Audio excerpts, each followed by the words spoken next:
Hi, my name is Bert Sapicki. I'm a Jefferson College student in the paramedic program up at Jefferson College, and today we'll be going over seizures versus strokes. First, we'll get into what are they. What is a seizure? A seizure is a brief alteration in behavior or consciousness, while a stroke is a sudden interruption of blood flow to a portion of the brain, resulting in neurologic deficit. What are the types? First, we'll talk about the types of seizures. The first type of seizure is a focal onset seizure, in parentheses motor/non-motor. Focal onset seizures only affect one hemisphere of the brain, while the other is a generalized onset seizure, which affects both hemispheres of the brain.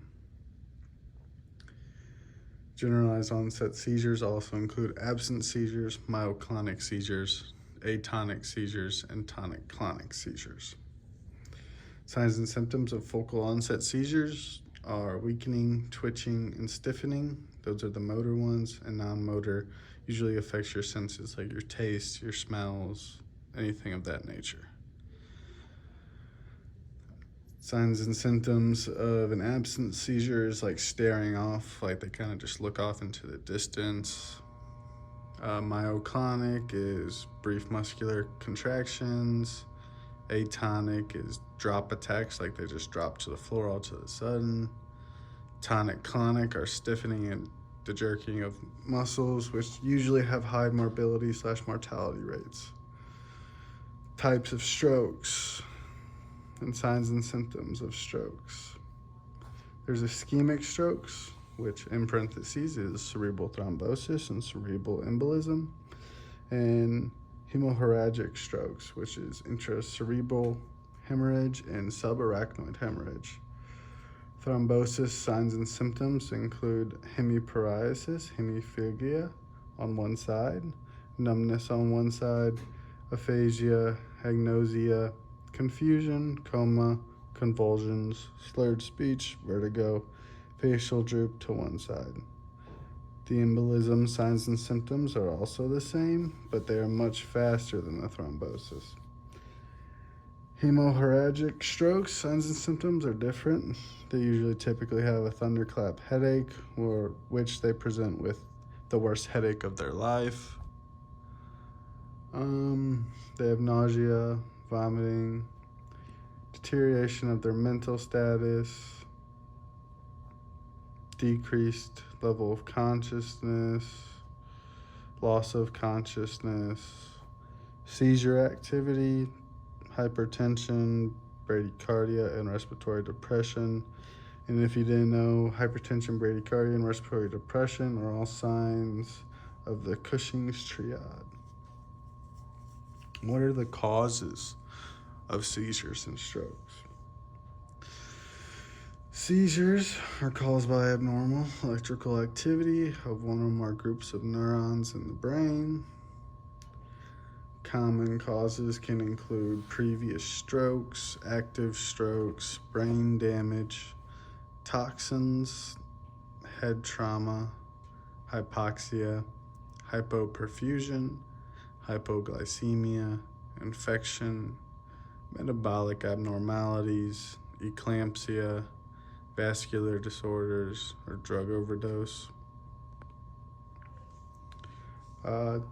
Causes of strokes, we have clots. So a clot can either start in the brain, which would call it a thrombosis. The clot results from a brain tumor or any type of blood that cannot leave, resulting in the expanding and the swelling of the brain tissue, causing a stroke. Another type of clot would be an embolism. This can be an embolism from the lungs, from the heart, anywhere in the body. A clot that moves to the brain from anywhere else in the body is called a cerebral embolism. You can also have aneurysms,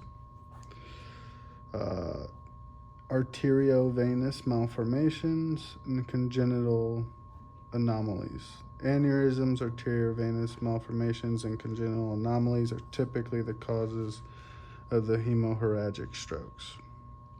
Now, treatment. Treatment for seizures is, we have three meds we can give on the emergency medical side: midazolam, which is 0.2 milligrams per kilogram, lorazepam, 0.1 milligram per kilogram. Both of those are IV, and diazepam, which is 5 to 10 milligrams IV over 2 minutes. So that one's a slow push. Treatment for our seizures also includes supplemental oxygen, keeping their oxygen at a good level, keeping them calm. And other ways you can do this are like just dimming the lights in the ambulance, talking to them, elevating them just a little bit on the stretcher.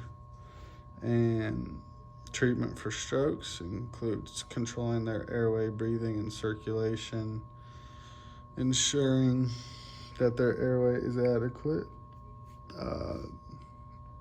Best thing we can do for strokes is get that early recognition in, find out when they were last seen normal, history taking, sample OPQRST, some of those things, because that last known normal will really lead us to whether we can give them our fibrolytics, which is what they need when they're having these strokes. It's the best care for them, but if it is too far gone, then they cannot, and they will be at a major mental deficit. Thank you for listening. That was Seizure versus Strokes.